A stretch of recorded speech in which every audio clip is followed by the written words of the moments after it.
Comscore नुसार आता isakal.com आहे देशातील नंबर 1 ची मराठी न्यूज वेबसाईट. प्रत्येक अपडेटसाठी isakal.com ला नक्की भेट द्या.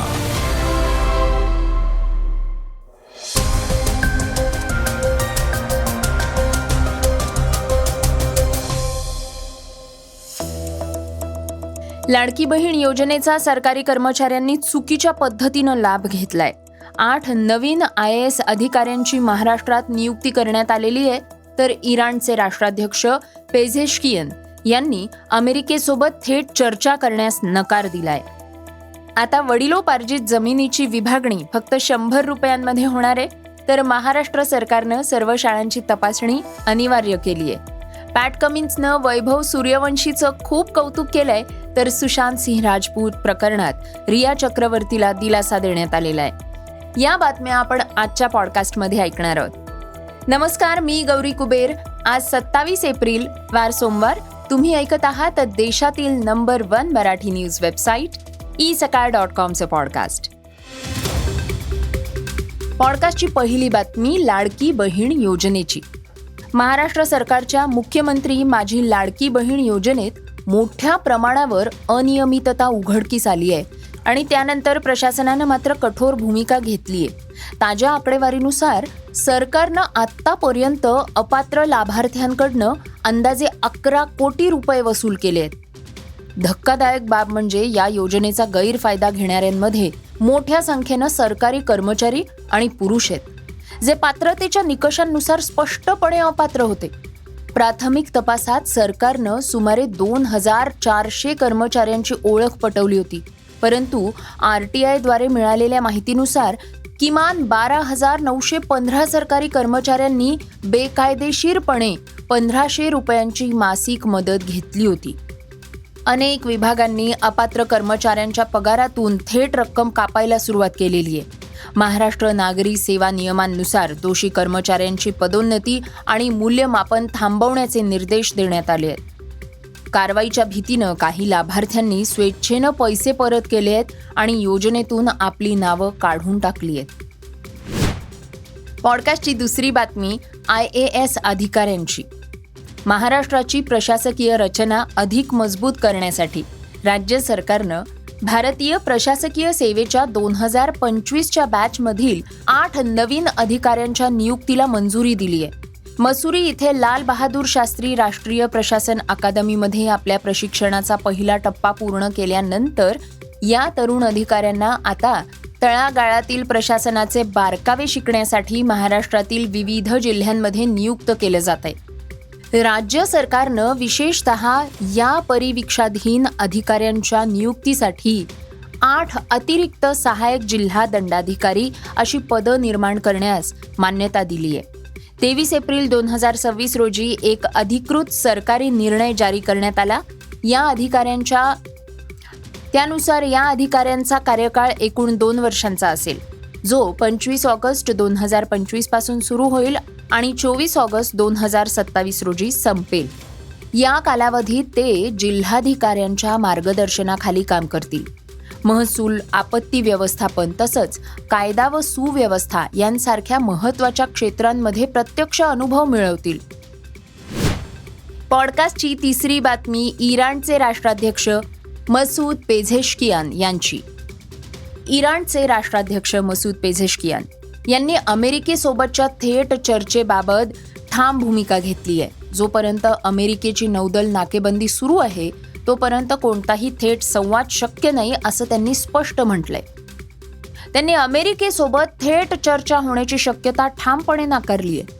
पाकिस्तानचे पंतप्रधान शहबाज शरीफ यांच्यासोबत झालेल्या एका महत्त्वपूर्ण दूरध्वनी संभाषणादरम्यान त्यांनी या मुद्द्यांचा पुनरुच्चार केला. त्यांनी यावर जोर दिलाय की शांततेच्या मार्गातील मुख्य अडथळा संवादाचा अभाव नसून वॉशिंग्टनकडून सध्या सुरू असलेल्या शत्रुत्वपूर्ण कारवाया आहेत. इराण कोणत्याही प्रकारच्या दबावाखाली, धमक्यांखाली किंवा आर्थिक वा लष्करी नाकेबंदीखाली वाटाघाटी करणार नाही. सध्याच्या परिस्थितीतील खरी समस्या संवादाचा अभाव नसून अमेरिकेची शत्रुत्वपूर्ण धोरणं आहे. जोपर्यंत अमेरिका आपल्या शत्रुत्वपूर्ण कारवाया आणि दबाव थांबवत नाही तोपर्यंत विश्वासाचं वातावरण निर्माण करणं आणि वाटाघाटी पुढे नेणं कठीण होईल. पॉडकास्टची चौथी बातमी वडिलोपार्जित शेत जमिनीच्या विभागणीची. महाराष्ट्र सरकारनं शेतकऱ्यांच्या हितासाठी एक मोठा आणि महत्त्वाचा निर्णय घेतलाय. तो म्हणजे वडिलोपार्जित शेत जमिनीच्या विभागणीची प्रक्रिया आता सोपी आणि लक्षणीयरित्या कमी करण्यात आलेली आहे. याचा थेट फायदा शेतकऱ्यांना होणार आहे. महसूल विभागाच्या या निर्णयानुसार आता शेतकरी महाराष्ट्र जमीन महसूल संहिता 1966च्या कलम 85 अंतर्गत केवळ 100 रुपये नाममात्र शुल्कात आपल्या जमिनीची विभागणी करू शकतील. ही प्रक्रिया थेट उपनिबंधक कार्यालयामार्फत पूर्ण करता येईल. पॉडकास्टची पाचवी बातमी शाळांच्या तपासणीची. डॉक्टर पंकज भोयर यांनी माहिती दिली आहे की विद्यार्थ्यांच्या सुरक्षेला प्राधान्य देत राज्य सरकारनं सर्व शासकीय आणि स्थानिक स्वराज्य संस्थांच्या शाळांमध्ये पावसाळी पूर्व आणि पावसाळ्यानंतरची तपासणी अनिवार्य केली आहे. पावसाळा सुरू होण्यापूर्वी शाळांच्या इमारतींची सखोल तपासणी करण्याबाबत सरकारनं स्पष्ट सूचना दिल्या आहेत. कोणताही अपघात टाळण्यासाठी भेगा पडलेल्या भिंती, कमकुवत छत, तुटलेलं प्लास्टर आणि जीर्ण इमारतींची तात्काळ दुरुस्ती केली पाहिजे. सर्व शाळांना संबंधित अधिकाऱ्यांकडे तपासणी अहवाल सादर करणं बंधनकारक आहे. याचं पालन न करणाऱ्यांवर कठोर कारवाई केली जाईल असा इशारा सरकारनं दिलाय. पॉडकास्टची सहावी बातमी आहे क्रीडा क्षेत्रातनं. IPL 2026च्या 36व्या सामन्यात सनरायझर्स हैदराबाद विरुद्ध वैभव सूर्यवंशीनं अवघ्या 36 चेंडूंमध्ये शतक झळकावलंय. राजस्थान सामना हरला असला तरी त्याच्या या स्फोटक शतकानं पॅट कमिन्सचं मन जिंकलंय. सामन्यानंतर पॅट कमिन्सनं वैभव सूर्यवंशीच्या 2 प्रमुख गुणांबद्दल सांगितलं जे त्याला आवडले आणि त्याला आपला आवडता खेळाडूही म्हटलंय. पॅट कमिन्स म्हणालाय की वैभव सूर्यवंशी त्याचा नवा आवडता खेळाडू बनलाय. पण का? पॅट कमिन्सनं सर्वप्रथम वैभवच्या फलंदाजीच्या शैलीचा, त्याच्या खेळण्याच्या पद्धतीचा उल्लेख केला.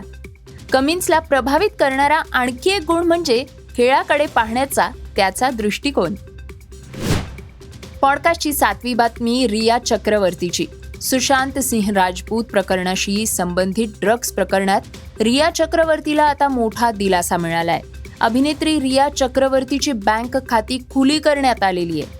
रिया चक्रवर्ती, तिचा भाऊ शोविक चक्रवर्ती आणि आई संध्या यांची खाती नार्कोटिक्स कंट्रोल ब्युरोनं 2020 मध्ये गोठवली होती.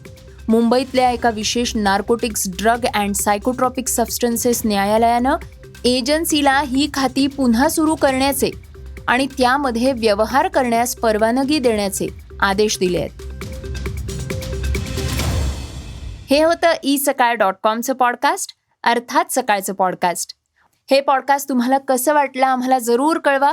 त्याला रेटिंग द्या आणि इतरांना सुद्धा रेकमेंड करा. तर आपण आता उद्या पुन्हा भेटूयात. धन्यवाद. Script and research Vrushal Karmarkar.